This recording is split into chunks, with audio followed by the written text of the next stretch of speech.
Let's dive into the discussions shaping the nation. Thank you very much, Cahirlock, and to welcome the Minister for the House and to echo the comments of my colleague Deputy Kelly in relation to Tony. This programme for government, truth be told, contains more reviews than the RTE guide, and it offers little in the way of hope for renters, people on the housing list or people languishing in hotels, particularly in my city, the city of Limerick.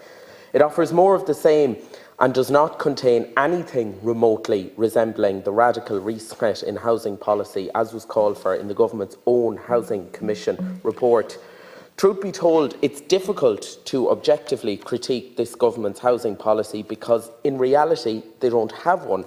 Fine Gael's attitude to housing is to leave it to Fianna Fáil, and Fianna Fáil in turn have attempted something a bit like a David Blaine-style illusion, promising 40,000 homes a year in the run-up to the election, when the reality is just 30,350, revealed, of course, after the fact. The Taoiseach and the previous Minister for Housing chose to ignore the warnings from the CSO, the ESRI and the Central Bank that completion figures would be nowhere near 40,000 and continued parroting that figure because it suited them. It suited them in the run-up to the general election. And there is no doubt in my mind that that benefited them in the course of the election. And not alone was this House deceived, but the general public were deceived, and that to me damages trust and integrity in politics. The Taoiseach said yesterday in the Dáil that it was his genuine belief that we would reach 40,000, despite the fact that every available expert was telling him he wouldn't. The programme for government commits to delivering 300,000 homes a year by 2030, with scant detail of how this will actually be achieved, and we're just to believe that it'll happen by osmosis. Just as we were to believe that 40,000 homes would be built last year. Within the 7 pages dedicated to housing in the programme for government, there is no stated commitment to examine any of the key recommendations from the Housing Commission, the government's own independent body, which they have effectively decided to pretend doesn't exist. The Department of Housing has previously said it will undertake a full assessment of the report and cost the implementation.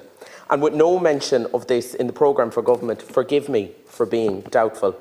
The government have committed to a new housing programme, which to me, for all intents and purposes, sort of sounds like housing for all with maybe a nip, a tuck and a bit of Botox. As a new deputy in this House, today feels like Groundhog Day, because here we are at the start of a new term with the government intent on ploughing on with the worst of the previous administration.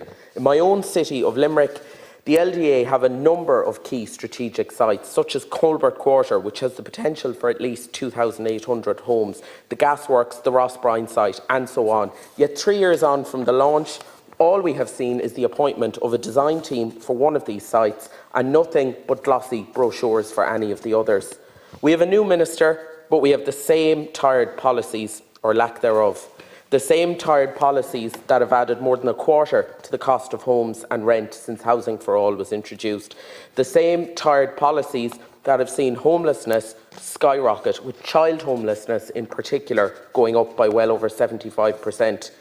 This new government, if I can even call it new, appears intent on not just carrying on with the previous government's legacy of failure, it seems to want to try and see can it go one better. There is no ambition in this programme for government. There is no imagination. Again, there is no radical reset of housing policy as was called for in the Housing Commission.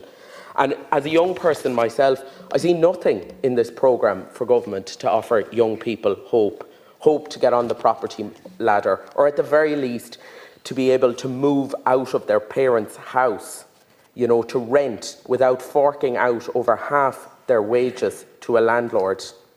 There is no commitment to a rent freeze, a ban on evictions, and very little in the way of strengthening renters' rights, such as by implementing model tenancy agreements, allowing tenants to rent unfurnished properties and not forcing them to pay more than a month's rent as a deposit, something the Labour Party introduced in the previous Dáil in 2021. It was the first piece of legislation Deputy Batchik introduced.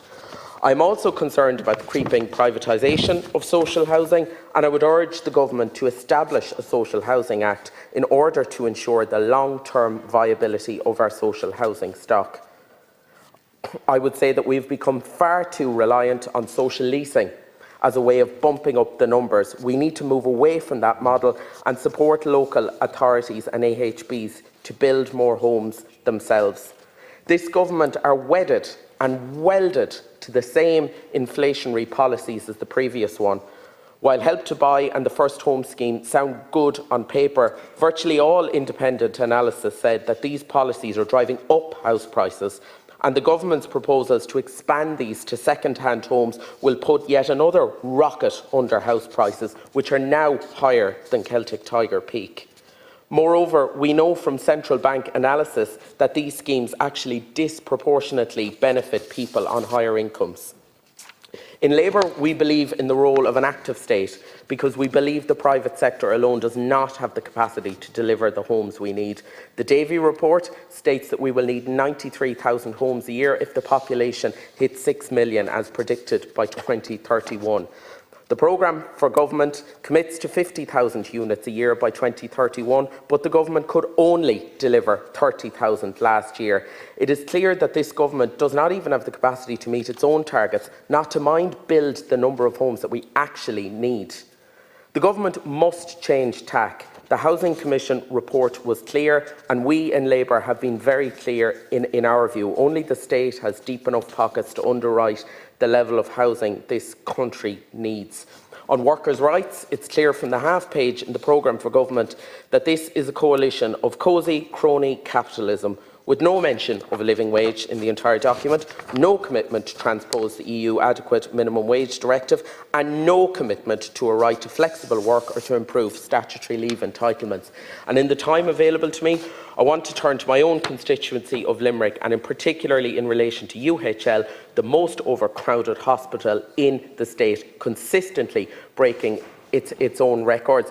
It's beyond clear that the people of Limerick and the Midwest need at least one additional emergency department, and we did not need a HICRA review to tell us this. And the only reference in the programme for government is a commitment to continue to increase capacity and open more beds at UHL. That is not acceptable. The government must expedite the publication of the HICRA review and commit to providing a Model 3 hospital in the Midwest with an additional emergency department. Like, share, and subscribe, and let us know your thoughts in the comments. We'd love to hear from you.